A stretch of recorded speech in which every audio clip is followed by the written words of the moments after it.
आज का मेरा टॉपिक है कॉग्निट रेमेडी वर्सेस कंप्लीमेंट्री रेमेडी। पहले मैं चर्चा कॉग्निट रेमेडी का करने जा रहा हूं। कॉग्निट रेमेडी जो होती है वह अपनी क्रिया एक साइकिल ऑर्डर में करती है। हर एक रेमेडी अपने साइकिल में आने के बाद एक दूसरे रेमेडी को लीड करती है, जिसे ही हम कॉग्निट रेमेडी के रूप में जानते हैं। एग्जाम्पल के तौर पर सल्फर, कैलकेरिया और लाइकोपोडियम, कार्बोवेज, एंचाइना, belladonna, hyoscyamus, stramonium, thuja, staphysagria, nitric acid, camphor, cuprum met, veratrum album. जब क्रोनिक डिजीज के ट्रीटमेंट में दिए गए फर्स्ट प्रिस्क्रिप्शन के बाद जो सिम्टम्स के अंदर परिवर्तन आती है, उस वक्त ही सेकेंड प्रिस्क्रिप्शन के रूप में कॉग्निट रेमेडी का व्यवहार हम तब तक नहीं कर सकते हैं जब तक कि वह इंडिकेटेड रेमेडी के रूप में न आ रही हो। इंडिकेटेड रेमेडी होने पर ही हम कॉग्निट का व्यवहार कर सकते हैं, अन्यथा नहीं कर सकते हैं। कॉग्निट रेमेडी लाइक ए रिलेशन है।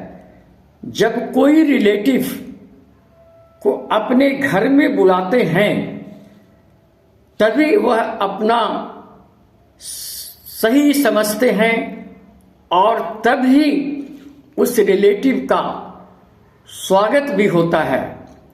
बिना बुलाए आने पर उसका स्वागत भी नहीं हो पाता है। उसी तरह जब तक जरूरत न हो तब तक इंडिकेटेड न हो, जब इंडिकेटेड होती है तभी उसका उपयोग होता है और सही क्रिया भी होती है। बिन बुलाए मेहमान की तरह वह नहीं आती है। कॉग्निट का मतलब ही होता है एक दूसरे से मिलती जुलती रेमेडी, इसलिए उसका साइकिल भी उसी तरह से होती है और साइकिल के रूप में ही उसे व्यवहार भी किया जाता है। दूसरी तरफ कंप्लीमेंट्री मेडिसिन जो है, कंप्लीमेंट्री रेमेडी एक दूसरे रेमेडी के पूरक होते हैं। जो एक मेडिसिन पूरी क्रिया न कर पाती हो, उसे पूर्ण करने के लिए ही हम कंप्लीमेंट्री रेमेडी का आवश्यकता पड़ती है और कंप्लीमेंट्री रेमेडी का व्यवहार करते हैं।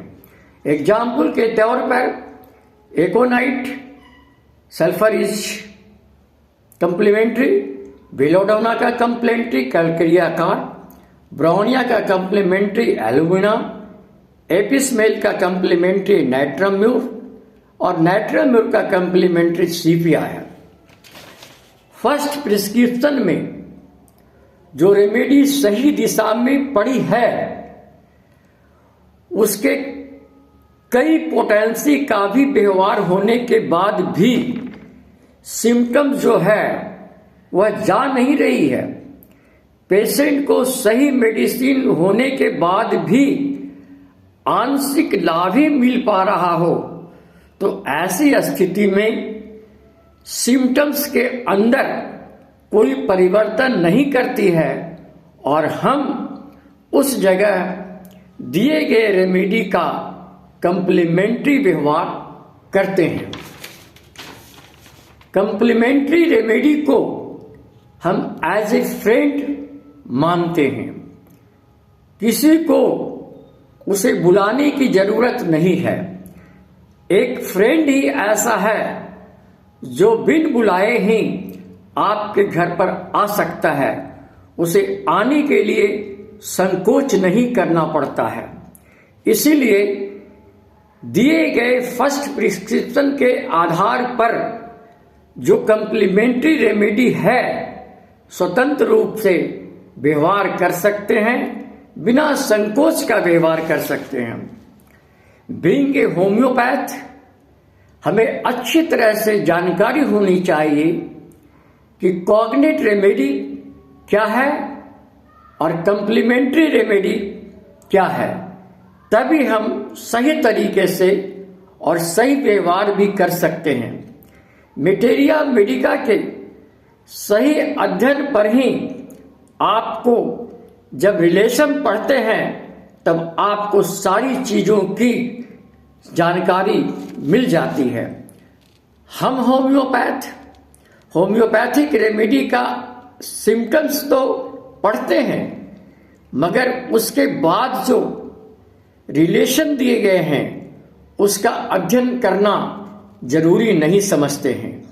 इसीलिए मेरी ज्ञान अधूरी रह जाती है और हमें ट्रीटमेंट के वक्त विफलता का सामना करना पड़ता है।